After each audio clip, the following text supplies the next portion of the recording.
I'm Jeff Ward, and the only agenda here is to make you think. I'm slightly optimistic. Yep, I said it.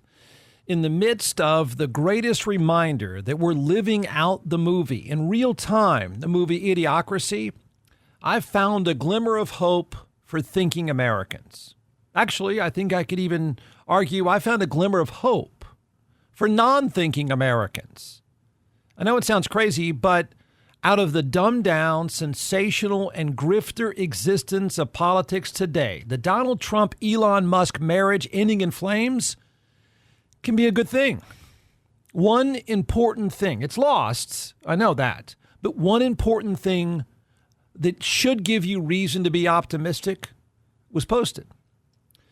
Of course, any normal person could see the situationship between Donald Trump and Elon Musk ending just the way it's ending.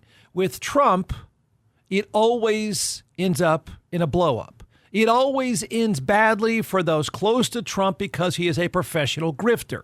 The only people that don't get burned is his immediate family. Elon Musk figured if I spend enough, if I suck up enough, if I act foolish enough, I won't get burned. He did, of course. Just like everyone else that doesn't have Trump's last name, Elon Musk's money and fake attempt to relate to redneck America, it all backfired. It was silly. It was a terrible exercise. The Tesla brand now has a bloody nose, and he's lost something like $30 to $34 billion on paper because he got in bed with Trump, a professional liar. So here is, of course it's sensational. Of course it's over the top. We knew it would be. Here's a Ron Burgundy-like summary, a pretty good one by ABC News' David Muir.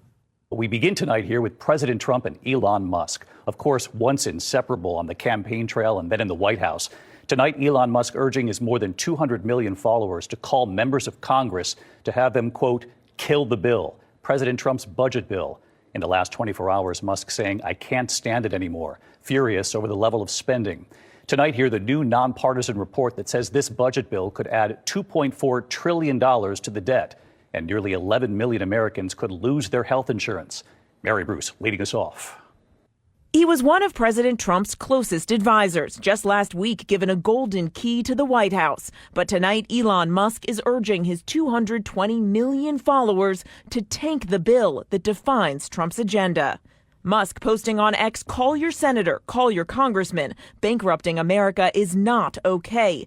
Kill the bill. I think he's flat wrong. I think he's way off on this, and I've told him as much. Today, the nonpartisan Congressional Budget Office saying the bill, which extends Trump's 2017 tax cuts and makes cuts to Medicaid, would force 11 million Americans to lose their health insurance over 10 years and add $2.4 trillion to the national debt. Musk labeling it a disgusting abomination. The president still hasn't said a word about Musk's outburst, at least not publicly.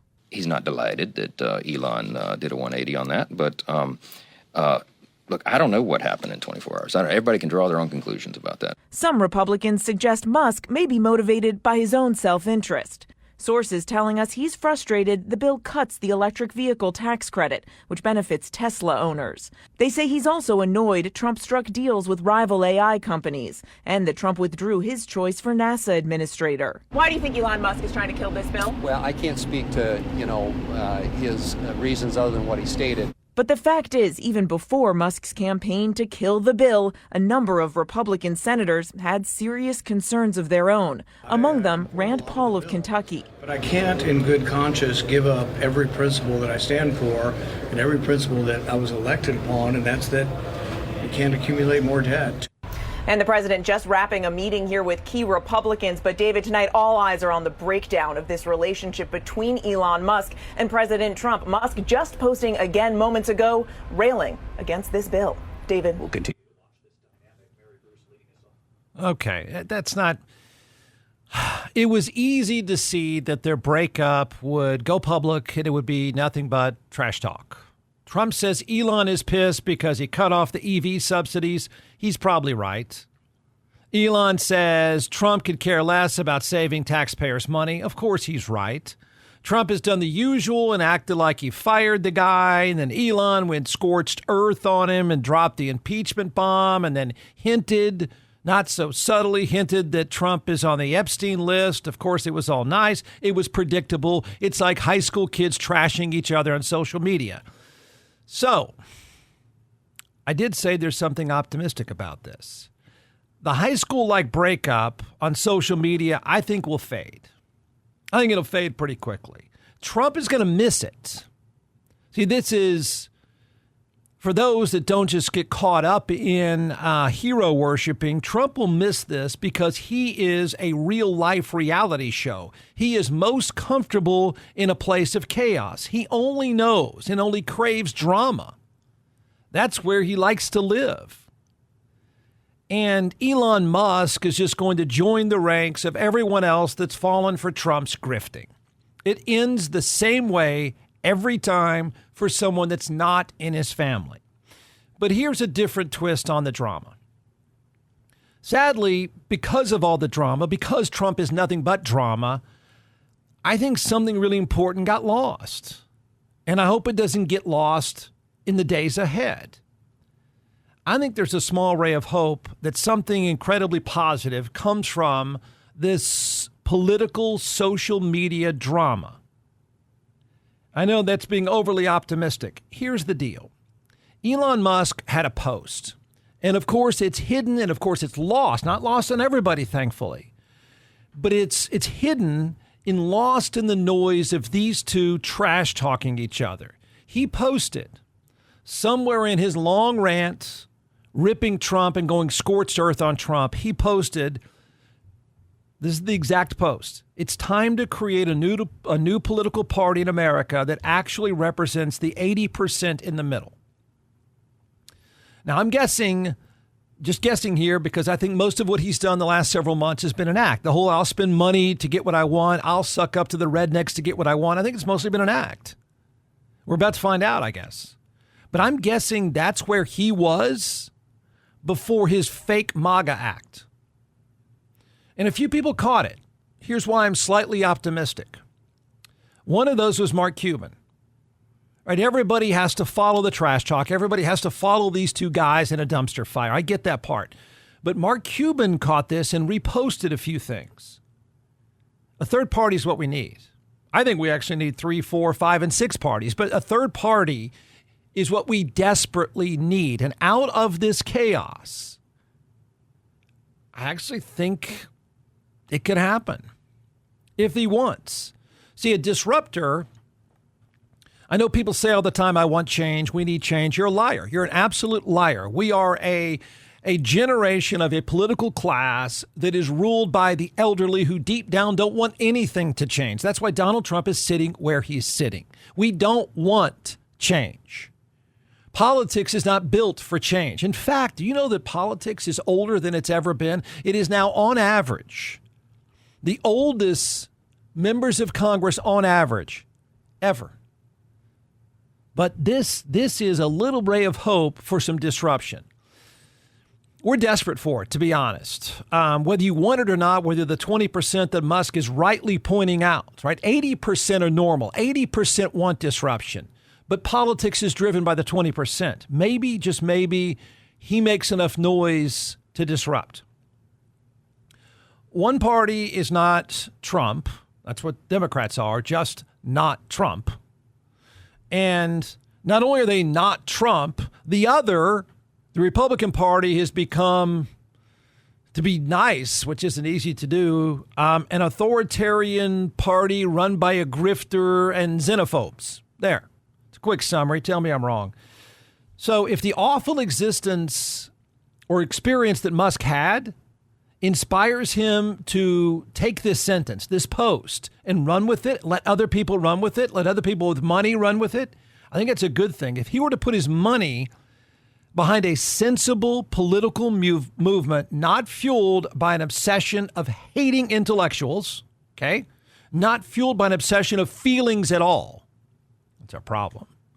But if he were really to put his money behind something that is not about hating, it's not about furry legislation, it's stuff that doesn't matter to normal, working, functioning people, then I think it's a really good thing.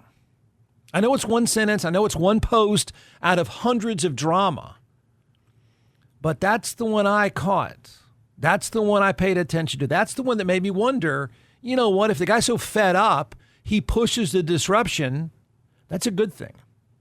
If you don't think it's a good thing, then you're a problem. If he and, let's say, the likes of Mark Cuban fund and fuel a political movement based totally on disruption, totally on disrupting the status quo, the entire drama show's worth it. Absolutely. Now, he has to use, if he were to go forward, and I know that I'm being overly optimistic. I know. This is probably in the end wishful thinking, but think this through. Think about this good opportunity again. Okay? He has to use, this is Musk, he would have to use his experience with Trump and other political grifters and just keep calling them for what they are, grifters, and use that as an inspiration and use his platform. The guy's got a huge platform, obviously, but if he were to use that to encourage sensible people to disrupt, right, we could go somewhere. This is no good. This is no good. Do you have any common sense and don't care about stuff like furries, but do care about stuff like debt and the stupid concept of terrorists? If you care about that stuff, this is for you. That's a great idea. The thing is, the movement would need a different face. He can't be the face of this. It needs female faces. It needs female voices. It needs to adopt to the party of common sense. It just needs to be, it's time for the grown-ups to implement some common sense. It's time for the non-xenophobes. It's time for the non-haters to bring some common sense. That has to be the platform. It's all about the third-party movement. You could repeat these phrases and words over and over again, and that's a good start. And he and others have the platform to do it. It's all about common sense. It's all about accountability. It's all about transparency, and it's all about trust. Do that over and over again. He's not the face. You got to find somebody else, but he can push it. He started it. Elon Musk is political damaged goods, okay? And most people are sick of him. But he's important, and his important line, I think, vital post of it's time, or is it time? I guess he may have phrased it as a question. Is it time for a third party? I don't think that can get lost. I hope that it doesn't get lost. I would like to think many of you hope that that sentence doesn't get lost in the typical trash talk and the noise of Donald Trump, because he lives in a world of drama and noise, and it's a lot. But Elon Musk's train wreck of an experience, and the fact that in the middle of trashing Trump and going back and forth, in the middle of the fact that that was going on, the idea that he could throw out that question, that post, that's a healthy thing.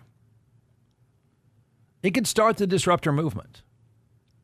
And I'm not saying disrupt just for chaos sake. I'm saying disrupt for common sense sake. That's what most people were talking about. That's actually what Musk's post was. A guy that is completely fed up with the grifting system, fed up probably with stuff like furries and garbage like that, and said, where is the common sense? I think that's where that post came from. The movement needs money. The movement needs social media noise. It needs relatable and trusted voices, and there are not many of those, and it's probably not Musk. But Jeff, what about? I know. This is a diamond in the rough. This is really working hard to find something good out of this. This is really working hard to say, take the political chaos, the trashiness of politics today, and find something good out of it. There was one post that I think should give normal, sensible people some ray of hope. Now was the chance, and his post was a good one. It was spot on. Now was the chance to do something positive by doing something different, which most people don't want any part of change. They don't want any part of something different. But he might be right. 75 to 80% are begging for it. There's the ounce of optimism in all this. Then they'll go back to trash talking.